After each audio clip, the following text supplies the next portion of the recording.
What's up, Thrashers, and welcome back once again to the Thrash Maniac 99 YouTube channel, and we're back for yet another video.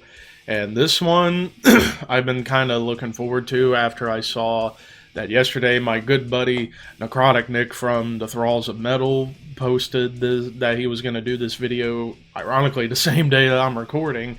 It's the Metal Tag 2022. Basically, this was a thread started by The Dark Path, where it's like a 20 questionnaire thing and get a lot of people to answer these questions, do videos, what have you. And I thought, you know what?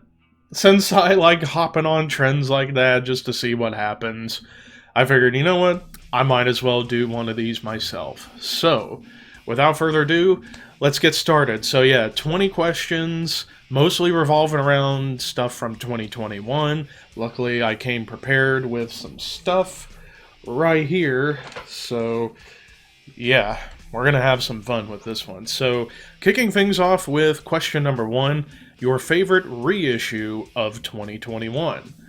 I got a few reissues during 2021 as far as what came out in 2021, but I figured I'd go with one that for some reason was kind of difficult to find an original version, or at least a cheap version. But when I saw this was on eBay from one of my favorite stores, the original Heavy Metal Museum site on eBay, I got this pretty reasonable, and that's Suffocations Pierced from Within. Yeah, one of the best albums that Suffocation ever did, and a lot of people say it is the best. I'm more of an Effigy of the Forgotten guy, but this is a very close second. This is a fantastic album, and it was re-released by Listenable Records, with licensing from Roadrunner, the original label.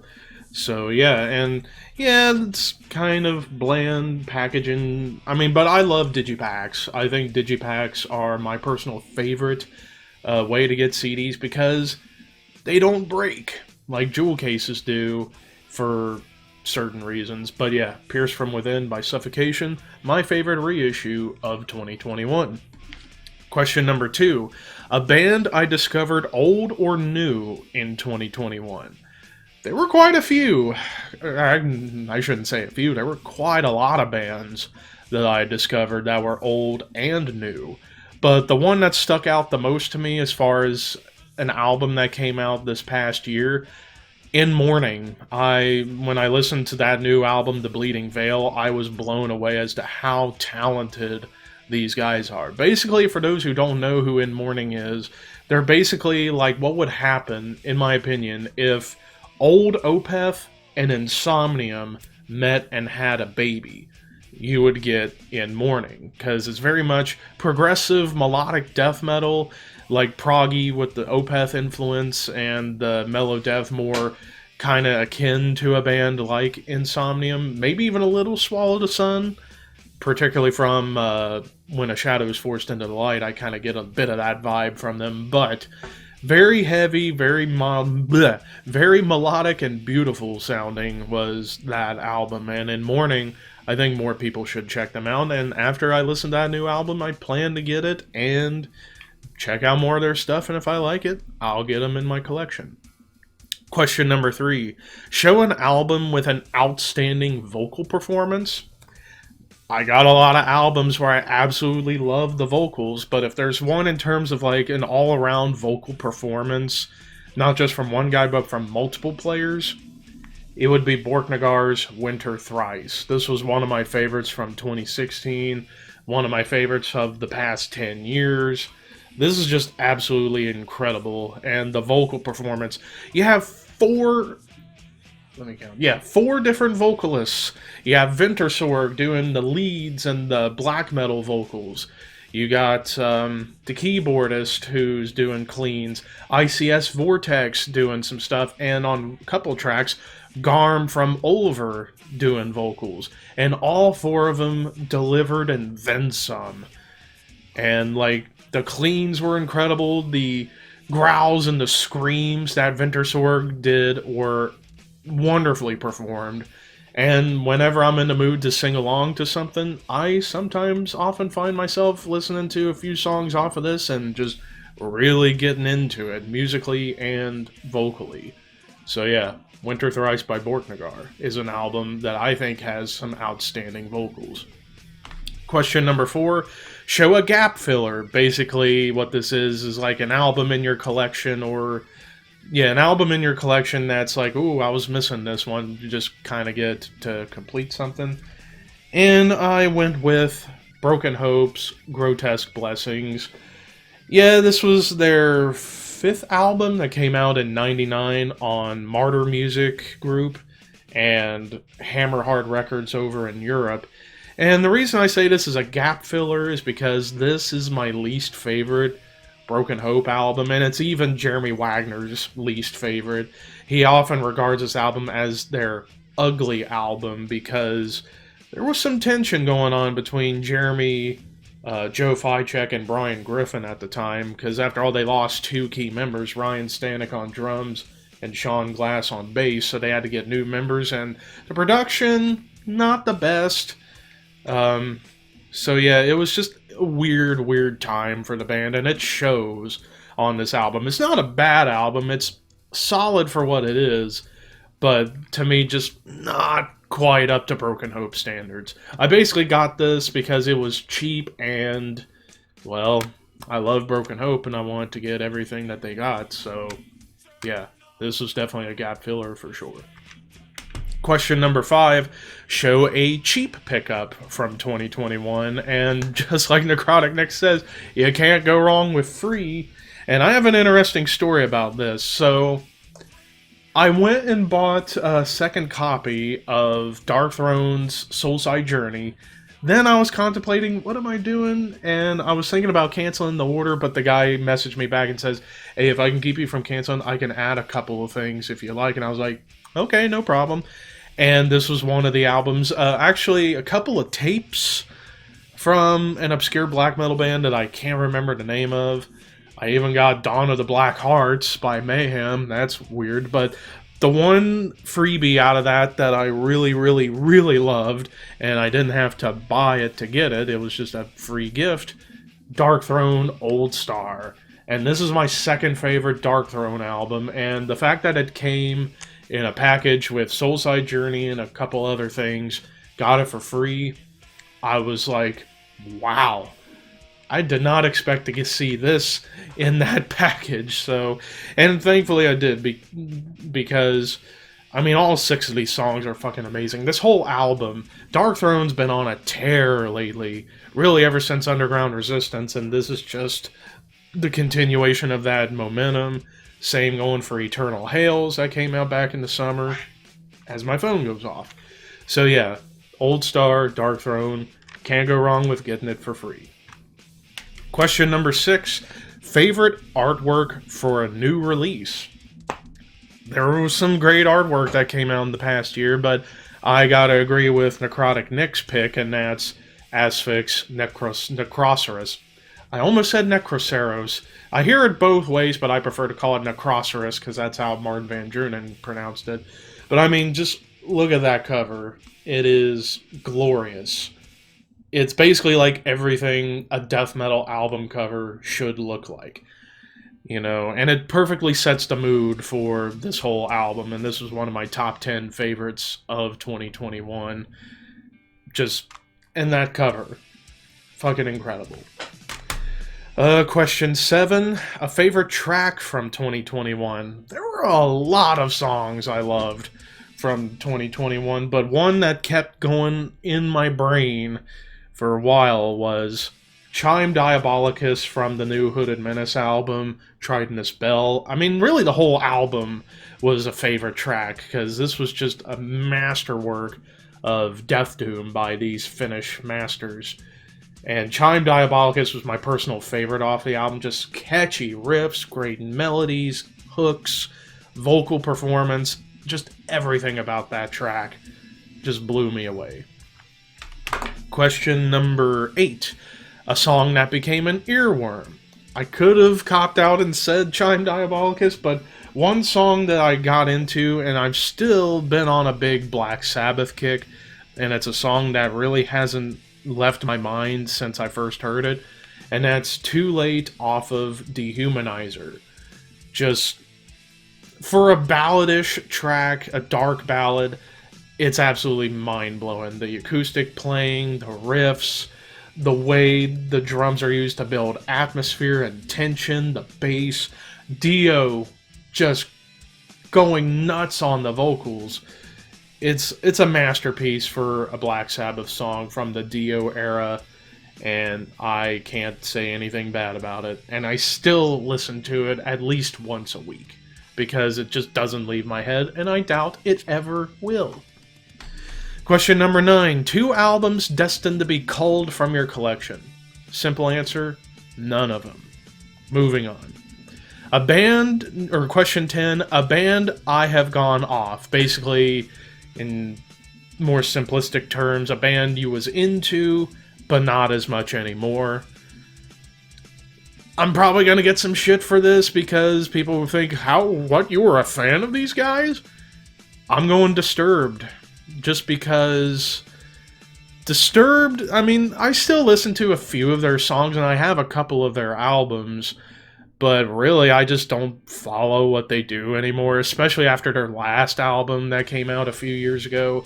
That was bad, and I hope I never have to listen to it again. If I do listen to Disturbed, I'll listen to like the songs I like Down with the Sickness, The Night. Pretty much it. So, yeah. Disturbed, used to be a fan, not so much anymore. Question 11. A 90s album recommendation. Well, there are quite a few albums in the 90s that I have that I feel some people really sleep on or have never heard of. And while this actually came out, what I'm about to show, it was released like 2014 on Dark Descent Records, but the material was recorded in the 90s, so I'm going to count it, and that is Time Ghouls' 1992 through 1994 discography compilation album, because it's pretty much, and this is a 2-disc set. Second disc is mostly rehearsals and their first 4-track recording from '89, but the main bulk of the material is actually from 92 through 94.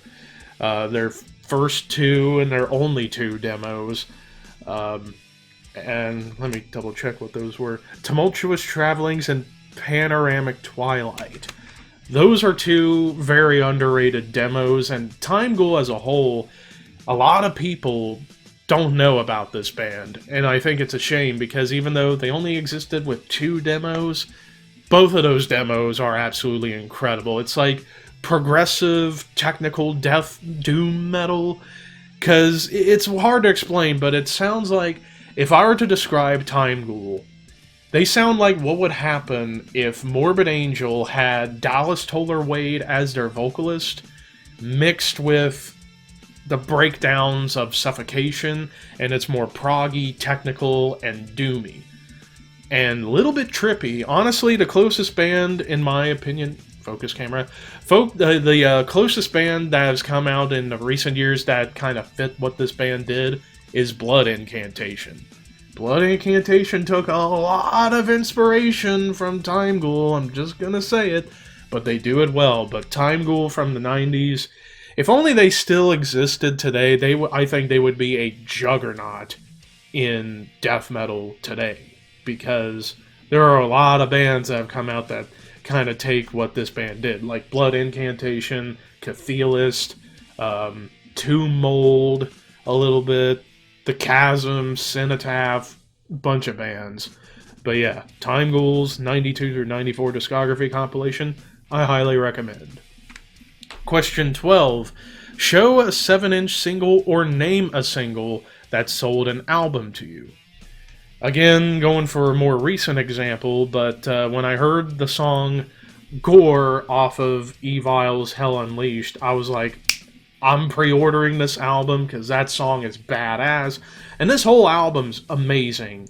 Didn't see it in a lot of people's year-end lists, and I can somewhat understand because it's mainly the vocals that turn some people away from this album, because it's not Matt Drake, it's his younger brother, Old Rake, doing the vocals. And for his first attempt, it wasn't bad. It fit what they were doing here with the more death thrash style, because this album's so brutal, but Gore, that song, it's a fucking merciless onslaught of thrash with a bit of death metal attached to it.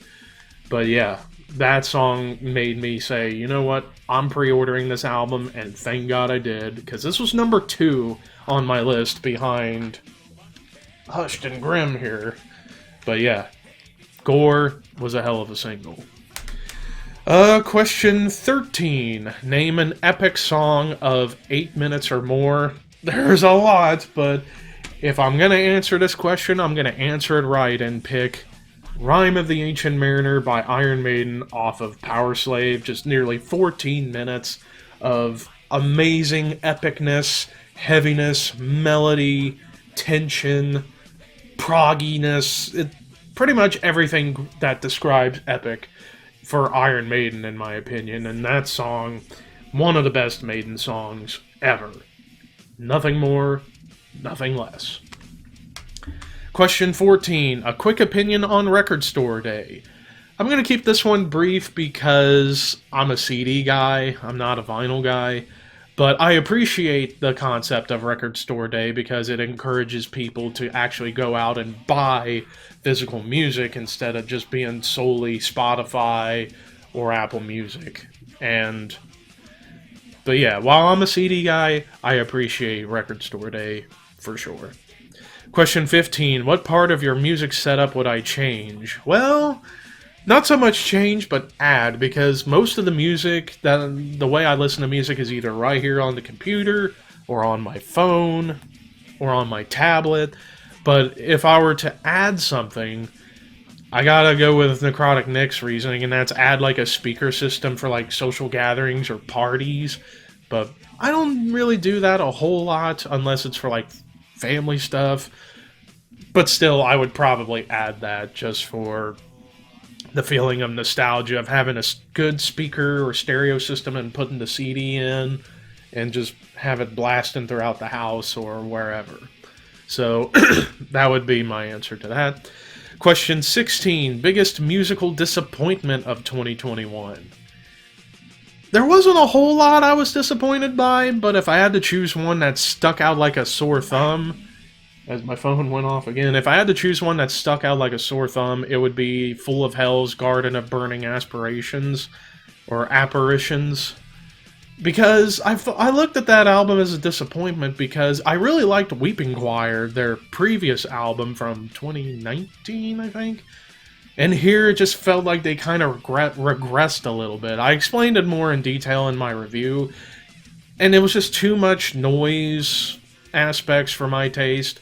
Whereas Weeping Choir, I thought they cut down on some of those elements and kind of embraced more of the grindcore death metal influence. But here it's just like they went back to that noisy aspect, and it's like I don't like noise in that sense. So that's just me.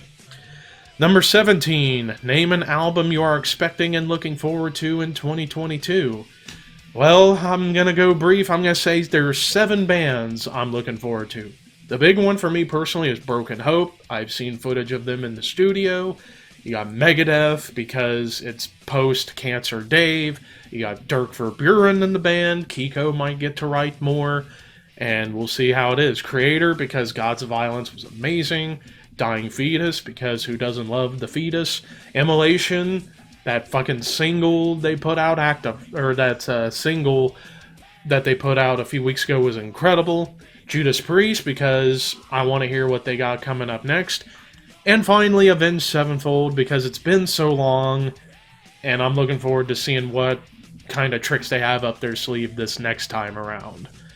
Question 18. Who would I like to see release a solo album? I'd be curious to hear a James Hetfield solo album because he has so many different musical inspirations and tastes. Like, he's a huge fan of the new wave of British heavy metal, of classic punk, southern rock, and some modern stuff, and even a little hints of extreme stuff. So I would be curious to hear what a Hetfield solo album would sound like with different musicians, and hear how he would gel on different styles, like doing his own version of a Nawabam track, a southern rock tune, bunch of thrash tunes, some punky stuff, some extreme stuff. I would love to hear a Hetfield solo album, just to hear what kind of influences he really wants to project, even when writing Metallica tracks. Question 19. Show a placeholder album you would rebuy in better condition. It's Carcass Heartwork, because the disc itself, when I bought it, the disc itself is kind of mangled and scratched a little bit. So I am thinking of buying it again so I can have it in better condition. So yeah, once I saw this question, I was like, no brainer, it's Heartwork. So yeah. And then finally, question 20. Because of cost or availability, what album have I yet to pick up? This one came really easy to me because I am a huge fan of this guy, and I've been searching endlessly for a cheap copy of this album because this is an amazing, underrated gem. Dan Swano, Moon Tower, because that album to me is like one of the perfect progressive death metal albums. As Dan Swano described it himself, it's basically what would happen if Rush played death metal in the 70s. And even a little bit of like Dream Theater on a bad day vibe to Moon Tower. Great growls, the little bits of clean vocals you get are great. Dan Swano playing everything, producing, mixing, engineering, and mastering everything himself. And he shows why he, in my opinion, is the greatest musician in metal history. So those are all my answers to the Metal Tag 2022. This was a lot of fun. I wanted to do this for the 2021, but by the time I discovered that was a thing, it was too late. So I was like, you know what, I'll wait until 2022 and see what happens. And here we are with the Metal Tag. So what did you guys think of my answers? And I encourage you, the viewer who has a YouTube channel, to make a response to this because it is a lot of fun. But until next video, horns high, and I will see you soon.